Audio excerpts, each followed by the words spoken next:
एक रात कोल्हापुर गांव में छोटे बच्चे खेल रहे थे। तभी पेड़ के पीछे से चुड़ैल का हल्क बेटा उन बच्चों को खेलते हुए देख रहा था। वह उनके पास जा ही रहा था कि उसकी चुड़ैल माँ आ जाती है। रुको हल्क बेटा, ये तुम क्या कर रहे हो? मैंने तुमको मना किया है इंसान और इंसानों के बच्चों से दूर रहने के लिए। तभी हल्क उदास हो जाता है। लेकिन माँ, हम उन इंसानों से इतना दूर क्यों रहते हैं? मुझे उन बच्चों के साथ खेलना है, मुझे जाने दो ना माँ। क्योंकि हम इंसानों पे भरोसा नहीं कर सकते बेटे। वो हमें देखते ही किसी बाबा को बुलाकर हमें मार सकते हैं, क्योंकि इंसान आज तक किसी का नहीं हुआ। चुड़ैल के लाख समझाने के बावजूद चुड़ैल का हल्क बेटा नहीं मानता है। वो अपने जिद पर अड़ा रहता है। आखिरकार चुड़ैल को अपने हल्क बेटे का हट मानना पड़ता है। ठीक है बेटा, लेकिन मेरी बातों को तुम्हें मानना पड़ेगा। ठीक है माँ। हम ऐसे रूप में नहीं जा सकते, तो हमें इंसान का रूप लेना होगा। और हाँ, कुछ भी हो जाए हमें अपने बारे में कुछ नहीं बताना है, क्योंकि ये इंसान बहुत ही खतरनाक होते हैं। चुड़ैल का हल्क बेटा अपनी माँ की सारी बातें मान लेता है और इंसान का रूप लेकर उन बच्चों के पास जाते हैं। और चुड़ैल बोलती है, सुनो बच्चों, क्या तुम लोग मेरे बेटे को अपने साथ खेलने दोगे?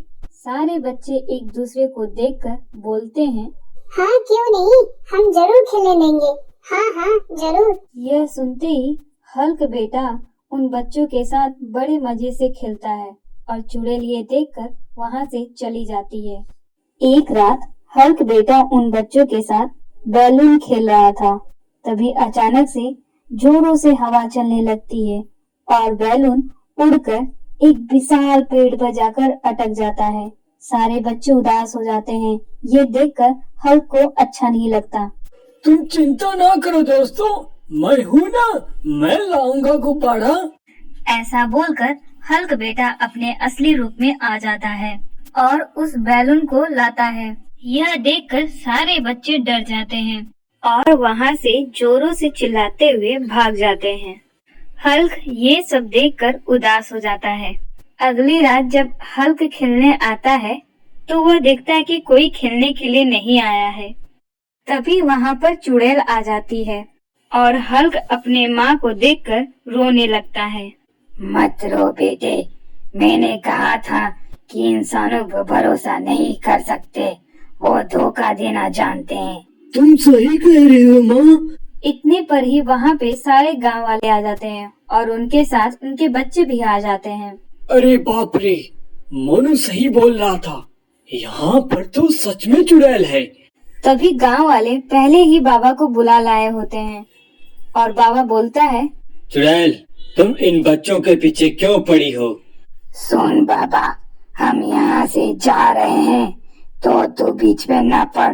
चुड़ैल यह बोलकर अपने हल्क बेटे को साथ में लेकर जा रही थी। अभी बाबा मंत्र पढ़कर उस चुड़ैल को बांध देते हैं। हमसे पंगा लेगी, वो भी भैरव बाबा से। चुड़ैल तड़पने लगती है। हल्क बेटा यह सब देखकर गुस्से में आ जाता है और अपने असली रूप में आ जाता है। गांव वाले यह देखकर डर जाते हैं और हल्क उस भैरव बाबा को उठाकर उन्हें मार देता है और गांव वालों को बोलता है, मेरी माँ सही बोलती है, इन इंसानों पर भरोसा नहीं कर सकते, ये प्रेम के बदले धोखा देते हैं। यह बोलकर हल्क गुस्से में अपने पैरों को जोरों से पटकने लगता है, जिससे भूकंप आने लगती है। तभी चुड़ैल उसे रोक देती है। देखे हल्क बेटे, माँ की बातों को न मानने पर क्या परिणाम होता है। माँ, मुझे माफ कर दो माँ, अब जो बोलोगी मैं वही करूँगा। हल्क बेटे, हमें अपने घर चलना चाहिए, हमें इंसानों से दूर रहना चाहिए। चुड़ैल अपने बेटे हल्क के साथ वहाँ से चली जाती है।